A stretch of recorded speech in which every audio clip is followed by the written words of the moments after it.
દાહોદના બોગસ બિનખેતી પ્રકરણમાં જેલવાસો ભોગવી રહેલા 4 આરોપીઓને ગુજરાત હાઈકોર્ટ દ્વારા જામીન મંજૂર કરવામાં આવ્યા છે, જેમાં તત્કાલીન સર્કલ ઓફિસર તાલુકા પંચાયત દાહોદ અને તત્કાલીન ટીડીઓ સહિત અન્ય 2 આરોપીઓ મળી કુલ 4 આરોપીઓને જામીન મળ્યા હોવાનું હાલ સામે આવી રહ્યું છે।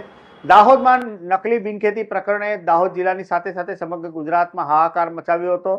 દાહોદના વહીવટીતંત્ર પોલીસ તંત્ર દ્વારા જે તે સમયે તપાસના ધમધમાટ કરી આ નકલી બિનખેતી પ્રકરણમાં માસ્ટરમાઇન્ડ સહિત ભૂમાફિયાઓ, દલાલો, મિલકત ધારકો તેમજ સરકારી બાબુઓ સામે કાયદેસરની કાર્યવાહી કરી પોલીસ ફરિયાદ દાખલ કરી હતી, જેમાં અનેક લોકો બિનખેતી પ્રકરણમાં સંડોવણી બહાર આવતા પોલીસ દ્વારા આરોપીઓને જેલના સળિયા પાછળ ધકેલી દેવામાં આવ્યા હતા, જેમાં ભૂતકાળમાં કેટલાક આરોપીઓના જામીન પણ મંજૂર થઈ ચૂક્યા છે। ત્યારે હાલમાં પણ ઘણા એવા આરોપીઓ જેલવાસો ભોગવી રહ્યા છે।